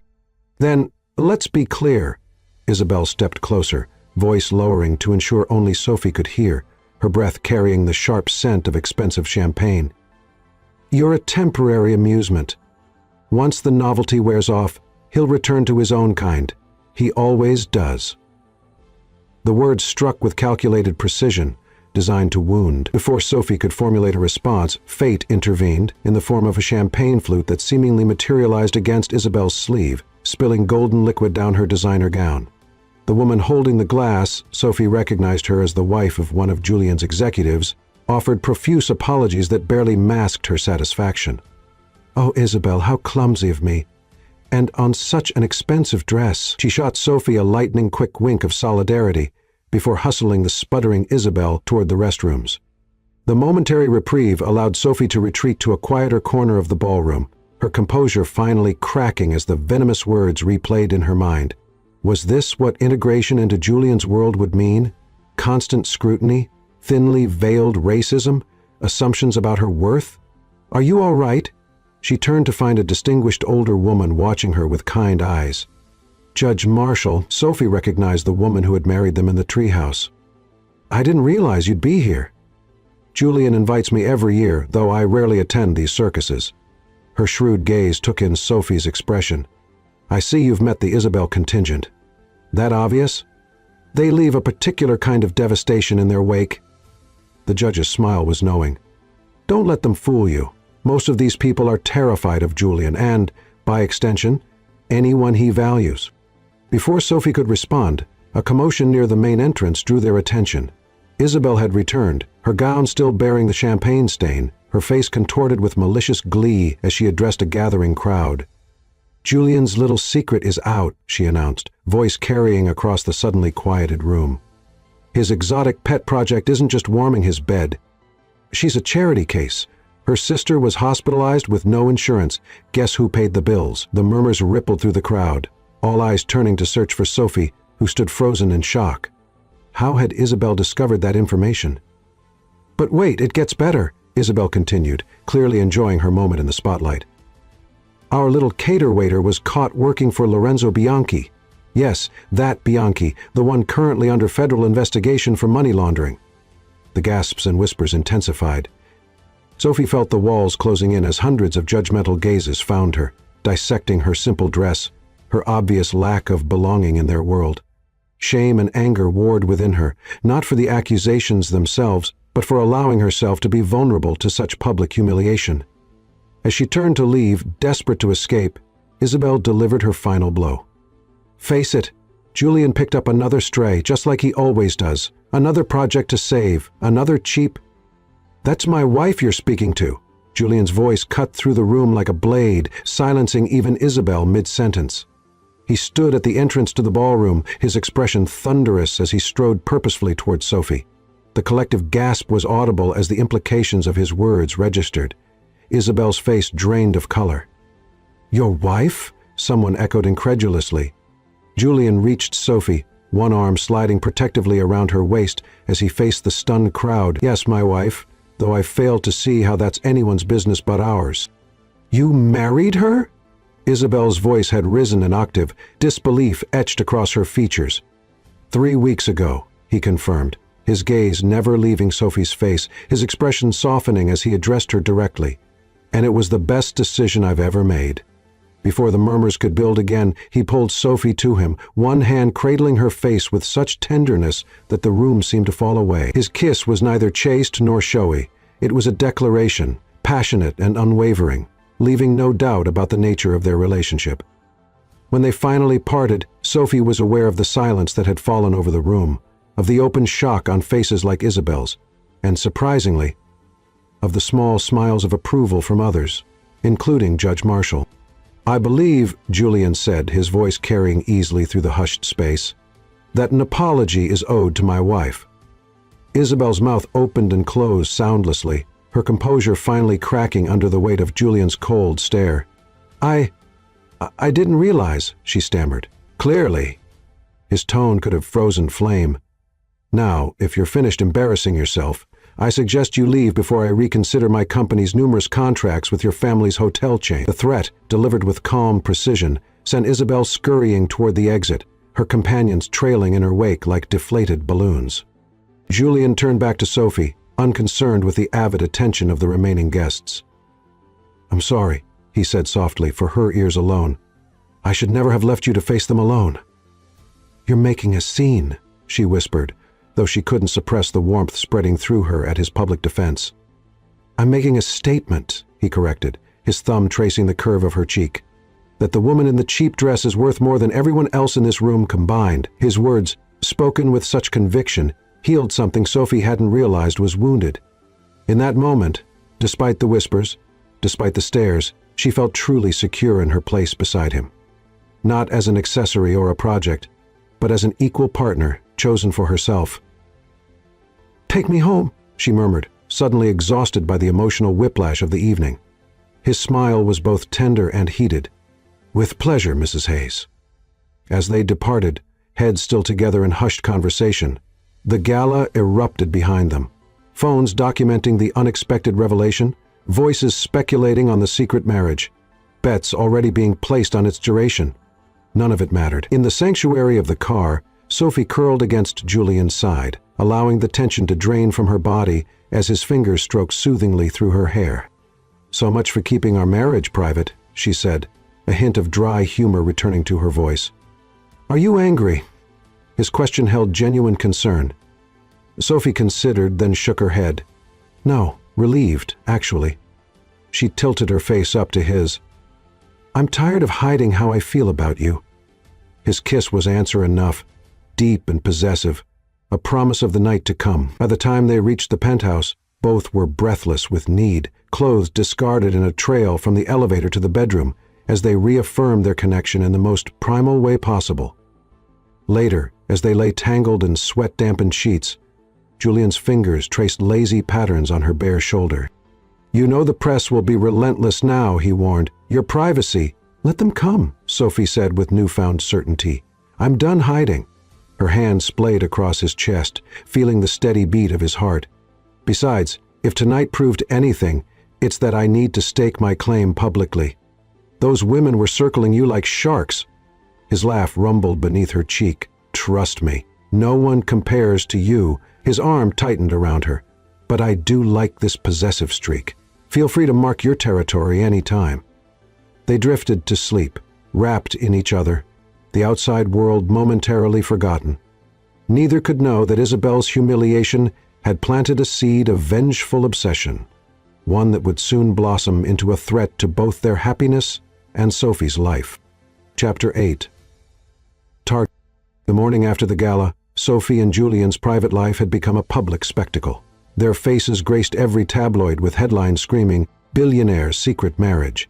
Paparazzi camped outside Sophie's apartment and catering kitchen, while clients either canceled contracts or booked her specifically to glimpse Julian Hayes' mysterious bride. "This is exactly what I did," Sophie said, showing Julian an email from a client requesting she personally cater so we can meet Julian's wife. "It'll pass," he promised, though his expression betrayed concern. The scrutiny only intensified. Gossip blogs unearthed Sophie's foster care background, while business publications questioned Julian's judgment, citing her tenuous connection to Bianchi. Most painful were the comments about their racial differences, subtle in mainstream media but explicit online. 2 weeks after the gala, Emma rushed into Sophie's office with a video interview of Isabelle Dupont. "I've known Julian for years," Isabelle was saying, "and I worry about him. This hasty marriage, it's not like him. He's always been careful. To suddenly wed someone from such a different background raises questions." The interviewer leaned forward eagerly. "Are you suggesting there's more to this relationship? Let's just say Julian has a history of rescue missions, taking in strays, fixing broken things." Her smile couldn't mask the malice. "I just hope he hasn't confused charity with love." That evening, Julian found Sophie staring out the penthouse windows. "Am I a charity case?" she asked. "One of your rescue missions? Is that what you think?" His hands cradled her face. "Since when do you care what everyone thinks? The Sophie I know would tell them all to go to hell." His certainty coaxed a reluctant smile.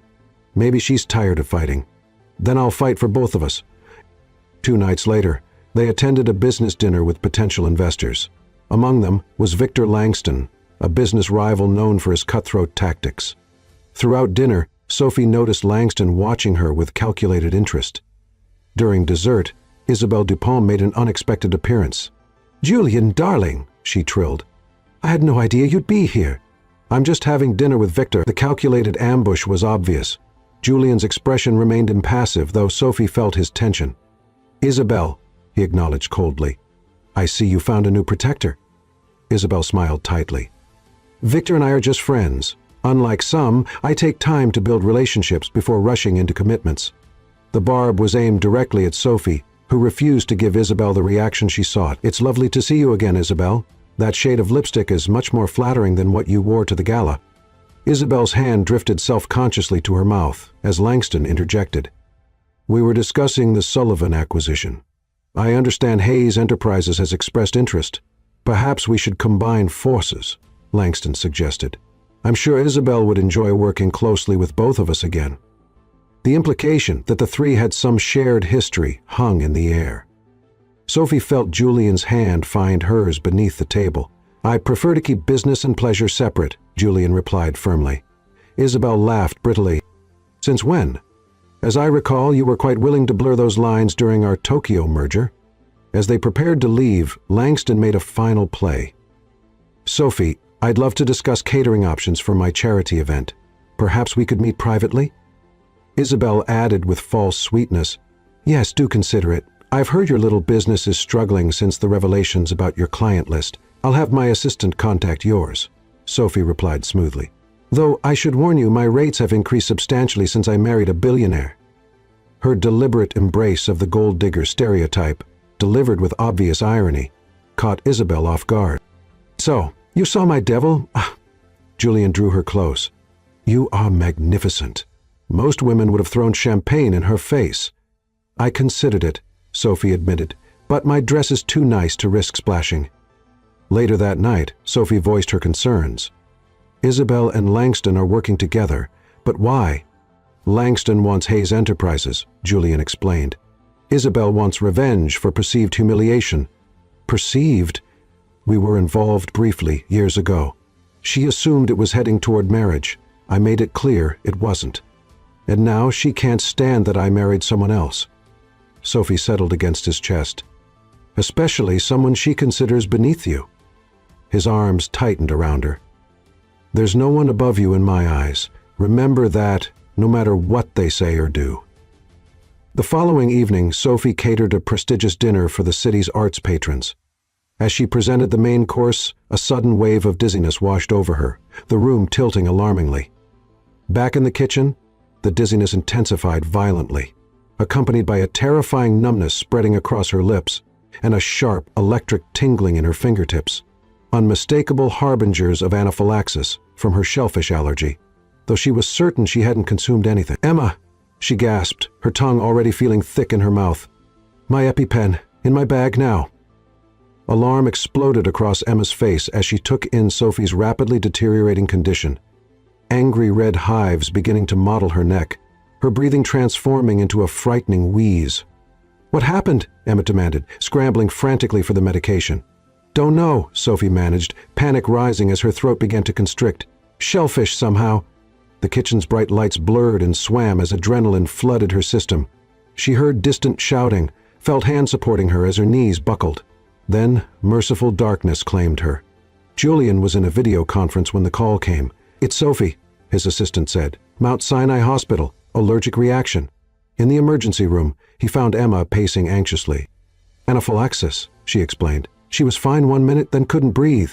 We're fanatical about cross-contamination in the kitchen." Behind the curtain, Sophie lay connected to monitors, an oxygen mask covering her face. "The doctor says she'll be okay," Emma continued. "The EpiPen bought crucial time." "This wasn't an accident," Julian said quietly. "Someone did this deliberately." When Sophie briefly regained consciousness, she managed to rasp, "Drink, my champagne, after the toast." Understanding dawned with sickening clarity. The champagne served to staff after the event. Anyone with knowledge of her schedule would have known about it. Anyone with access could have slipped shellfish extract into her glass. "I'll have the glass tested," he promised. "Rest now. I'm not leaving your side." As Sophie drifted back to sleep, Julian's expression transformed. Gone was the worried husband, replaced by something colder, the ruthless businessman who had built an empire through sheer force of will. "Find out who had access to the venue," he instructed Emma. "Every server, every delivery person, every guest who arrived early." "What are you going to do?" she asked, both fascinated and frightened. His smile held no warmth. "Protect what's mine." By morning, when Sophie finally awoke, clear-headed, he had compiled evidence pointing to one conclusion. Isabel had one of the waitstaff replaced last minute, he explained. "The champagne tested positive for shellfish protein." "She tried to kill me," Sophie whispered, the realization settling over her. "She'll pay for it," Julian promised, his voice holding a dangerous edge. "I've already started liquidating all investments in DuPont Holdings. By market close, their stock will be in freefall." The cold calculation in his tone startled Sophie. This wasn't just the protective husband. This was Julian Hayes, the businessman who had destroyed competitors without remorse. Chapter 9. Trust and Surrender. Sophie was released from the hospital, still shaken by the deliberate nature of the attack. Despite the assassination attempt, she refused to move into Julian's penthouse permanently. "I'm not abandoning my home because Isabel DuPont is unstable," she insisted.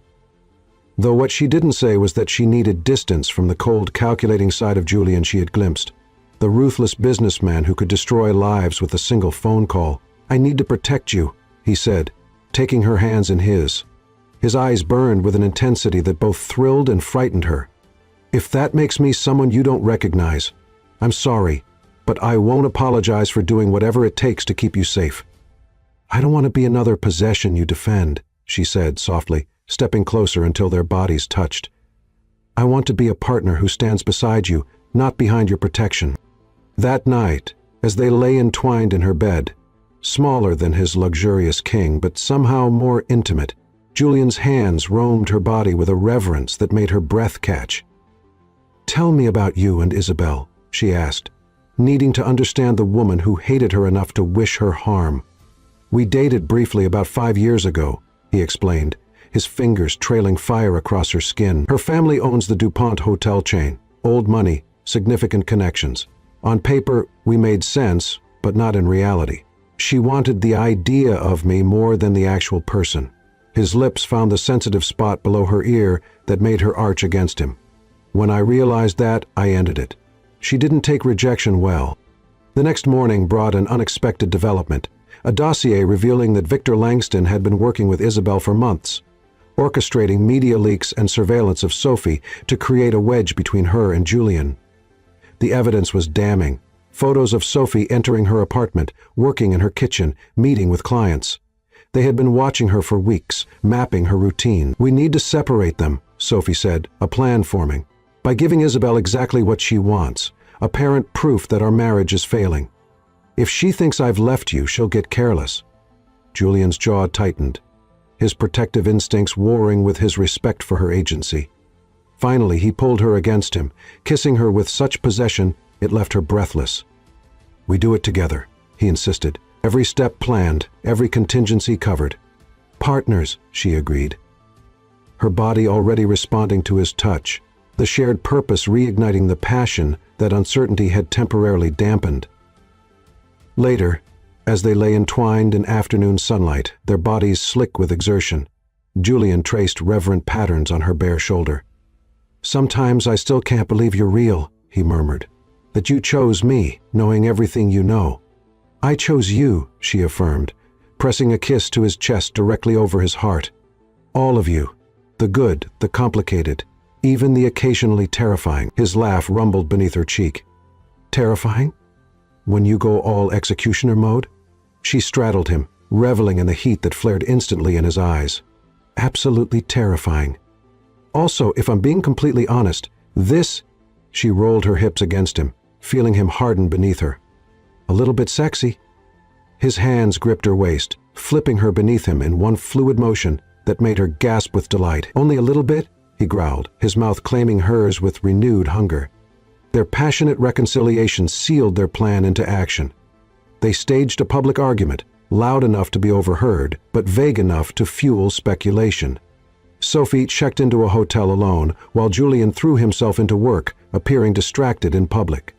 3 days later, Sophie received a text from Isabel, heard about the trouble in paradise, drinks at Luciel tonight. Sometimes, enemies make the best confidants. "She's not wasting time," Sophie observed, showing Julian the message in their secure meeting location. "She smells blood in the water," he replied, his expression darkening. "Are you sure about this?" Sophie silenced his concern with a kiss that quickly escalated, her hands making quick work of his shirt buttons. "We need to end this," she whispered against his mouth. "But first?" Hours later, her body still humming from their encounter, Sophie arrived at Luciel. Isabel waited, immaculate in designer clothes, her smile holding calculated sympathy.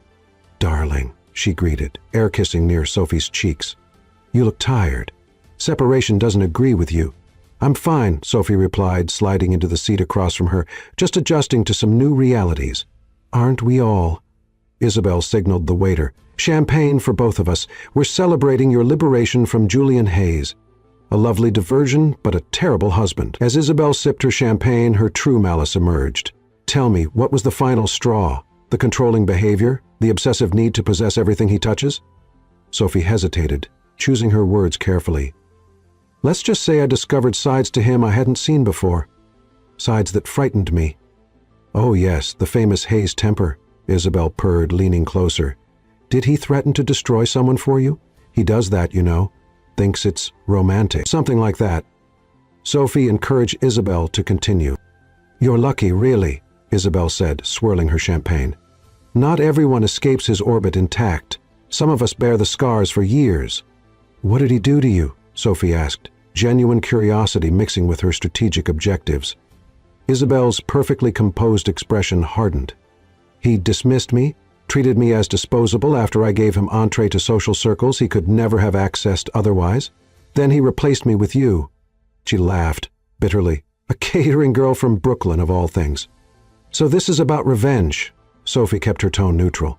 It's about justice, Isabel corrected. Julian Hayes has spent a lifetime taking what he wants, discarding people when they no longer serve his purposes. By poisoning me? Sophie asked bluntly. How does that teach Julian anything? Isabel's expression flickered briefly. I don't know what you're talking about. I think you do, Sophie pressed. Just like I think you know about the surveillance photos, the planted news stories, all orchestrated with Victor Langston. Alarm replaced confidence in Isabel's eyes. You're confused.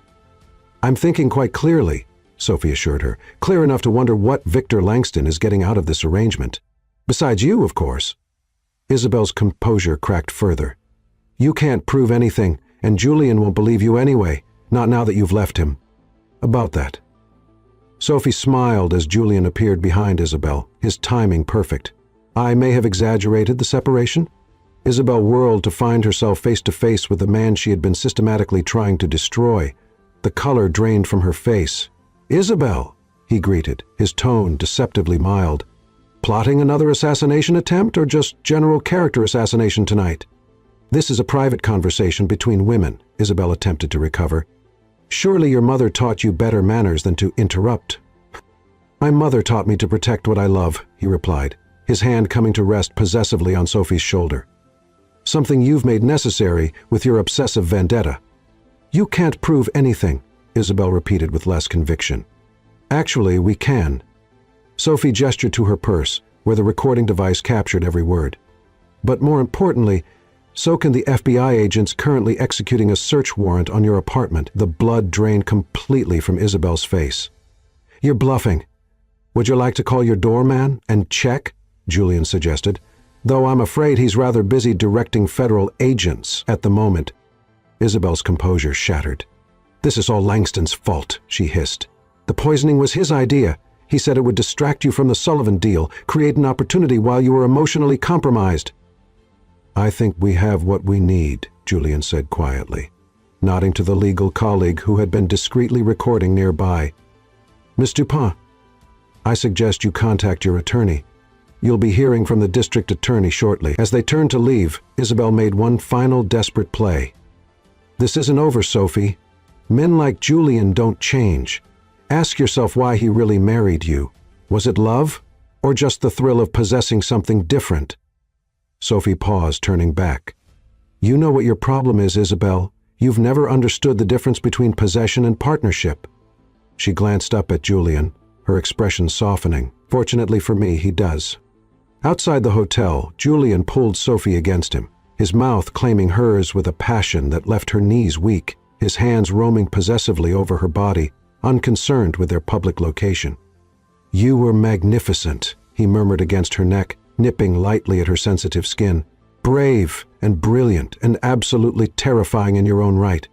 They barely made it into the car before desire overwhelmed them, his mouth hot against hers, her hands urgent beneath his jacket. The privacy screen went up as the driver discreetly pulled away from the curb. I need you, Julian growled, his control finally snapping as he lifted her onto his lap. Now. Their lovemaking was frantic, almost desperate, a celebration of victory and reaffirmation of their bond. When they finally arrived home, they continued their passionate reunion, christening every surface, from the elevator to the bedroom, in a night of uninhibited desire that left them both breathless and sated. Later, as they lay entwined, Sophie's head pillowed on his chest, Julian's fingers traced gentle patterns on her bare shoulder. You've changed me, he said softly, his voice thick with emotion. A year ago, I would have obliterated them both without hesitation. And now I understand there are more meaningful victories than annihilation. His lips pressed against her forehead. You've taught me that strength isn't measured by who you can destroy, but by what you choose to preserve. The realization moved her deeply, this evidence of his growth, his willingness to evolve within their partnership. As they drifted toward sleep, wrapped in each other's arms, Sophie knew with absolute certainty that whatever challenges awaited them, they would face them together. Not as billionaire and chef, not as savior and saved, but as equal partners in the truest sense. The woman in the cheap dress had found her place, not behind or beneath the powerful man who loved her, but firmly at his side, exactly where she belonged. Chapter 10. Full Circle. 1 month after Isabel's exposure, Sophie stood in the dressing room of the Grand Meridian Hotel, adjusting the final details of her outfit. The symmetry wasn't lost on her. This was where it had all begun, where she had first locked eyes with Julian across a crowded ballroom, where they had shared that life-changing kiss in the elevator. Tonight, the hotel hosted the Hayes Foundation's annual charity gala, and Sophie wasn't just attending as Julian's wife, she was catering the event, her company having won the contract fairly without her husband's influence. "You look stunning," Emma said, helping her with a final adjustment to her dress. Sophie smoothed her hands over the crimson silk, the same dress she had worn to the previous gala, where she had been mocked for its simplicity. The same dress Isabel and her friends had called cheap. Tonight, however, she wore it with a difference. Around her neck hung Julian's mother's pearls, and on her finger gleamed the platinum band that marked her as his wife. "Ready to face the wolves again?" Emma asked, her expression concerned.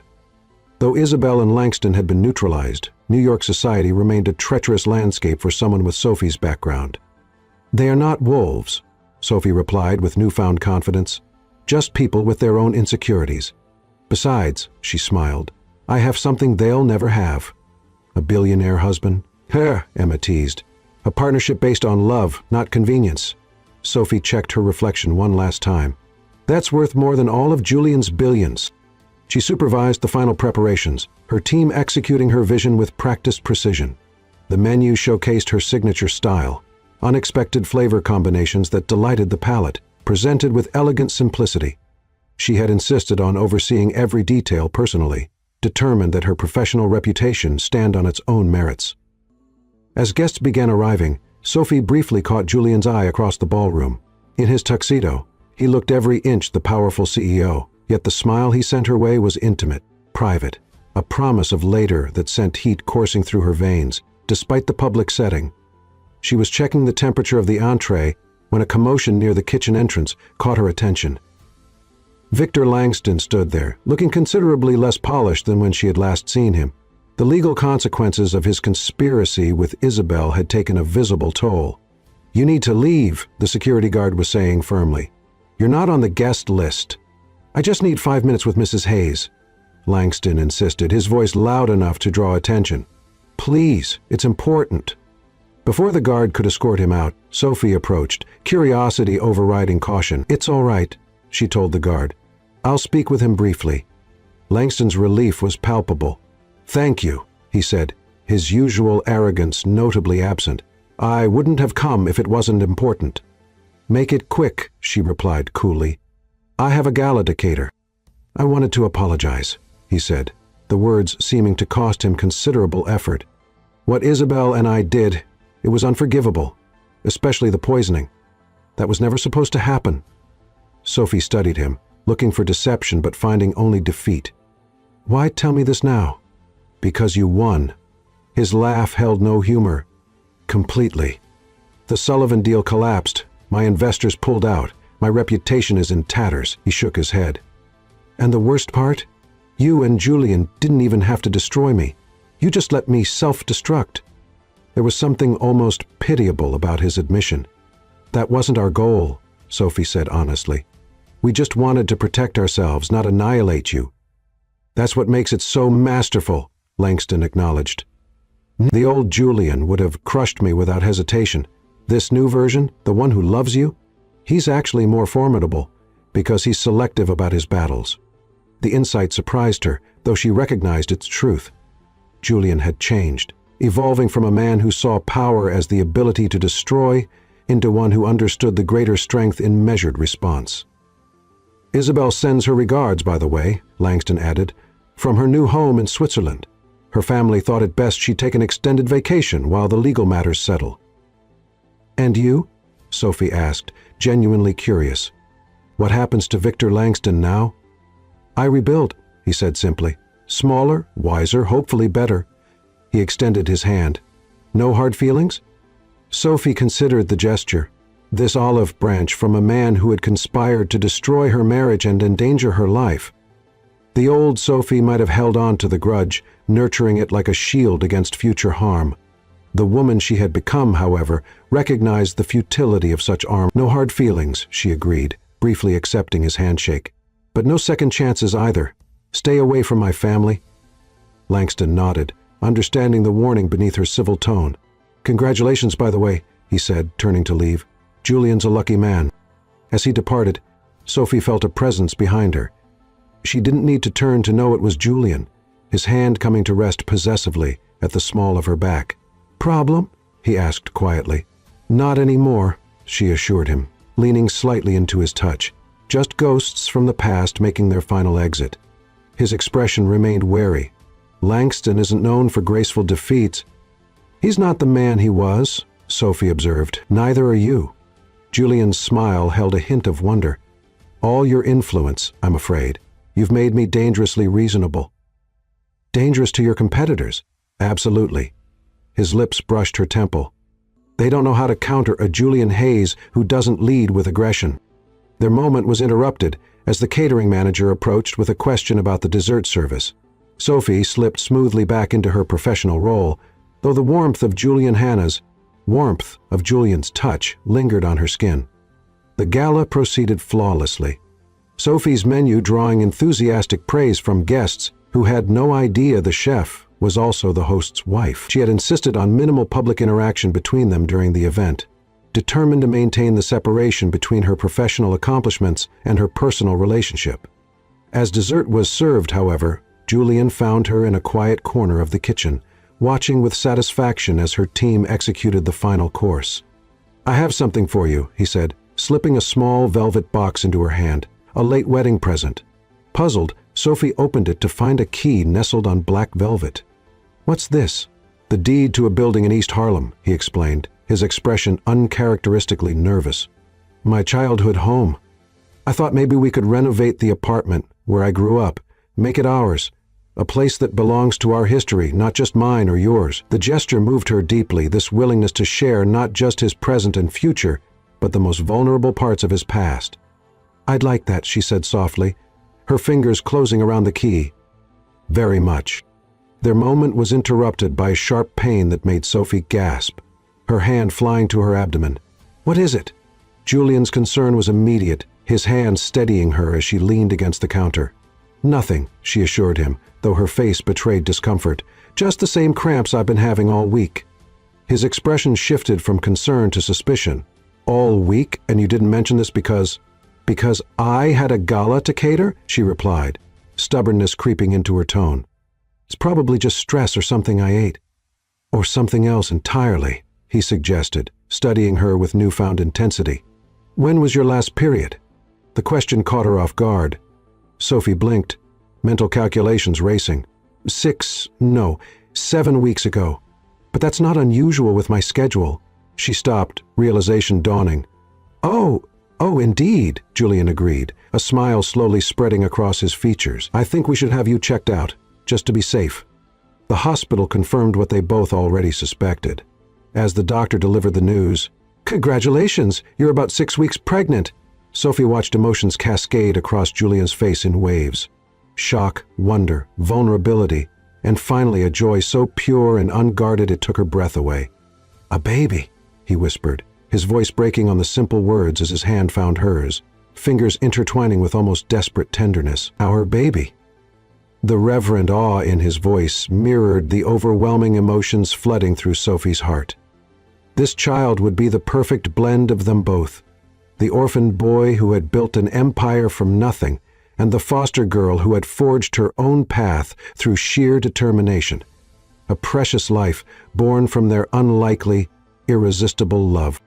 Are you happy? He asked, his question revealing a vulnerability that his billions could never shield. Terrified, she admitted honestly, her free hand moving instinctively to her stomach. Overwhelmed, but yes, her eyes filled with tears as she smiled, incredibly, completely happy. His kiss was tender, almost worshipful, a sacred promise of all that was to come. When they finally parted, his forehead resting against hers, their breath mingling in the intimate space between them, Sophie felt the final pieces of their extraordinary journey clicking perfectly into place. From an elevator kiss to parents, she marveled. Not bad for a year's work. His laugh was warm against her skin. The best investment I've ever made. Later that night, as they lay together in the quiet darkness of their bedroom, Julian's hand rested protectively over her still glass stomach, his touch gentle, as if already shielding the tiny life growing within. "Do you ever think about how it all started?" he asked, voice thoughtful in the darkness. "That night at the gala, when they mocked your dress?" "Sometimes," Sophie admitted, "though it feels like a lifetime ago. If they hadn't," he mused, "I might never have defended you, might never have revealed you were my wife. We might still be hiding, pretending. Or we might have found another path to the same destination," she countered, covering his hand with her own. "Some things are simply meant to be." His arms tightened around her, his lips finding the sensitive spot behind her ear. "Philosophy from my practical wife. Pregnancy is already changing you." She turned in his embrace, finding his mouth in the darkness. "The only thing that's changed is that I finally understand what real wealth is," she whispered against his lips. "And it has nothing to do with money." As their bodies joined, moving together with the practiced intimacy of lovers who knew each other's every desire, Sophie silently thanked whatever twist of fate had brought them together. The elevator that had stalled, the jealous socialites who had mocked her dress, even the dangers they had faced. Every step, however difficult, had led them here, to this moment, this love, this future they would build together. The woman in the cheap dress and the billionaire CEO had found something priceless in each other's arms. A love powerful enough to transform them both, to heal old wounds, to create new life. A love that would continue to grow and evolve, challenged but never diminished by the journey ahead. As the first light of dawn filtered through the windows, Sophie rested in the circle of Julian's arms, his heartbeat steady beneath her ear, his breathing deep in satisfied slumber. Her hand drifted to her abdomen, imagining the child taking shape within, a perfect symbol of their union, defying expectations just as they had done from the very beginning. In that quiet moment between night and day, Sophie Hayes finally understood the truth that had been waiting for her all along. Real love wasn't about rescue or possession, wealth or status. It was about finding the one person who saw you completely, flaws, strengths, dreams, fears, and chose you anyway, every single day. She had found that person in the most unexpected place, and no designer gown in the world could ever be more valuable than the simple dress that had started their extraordinary journey together.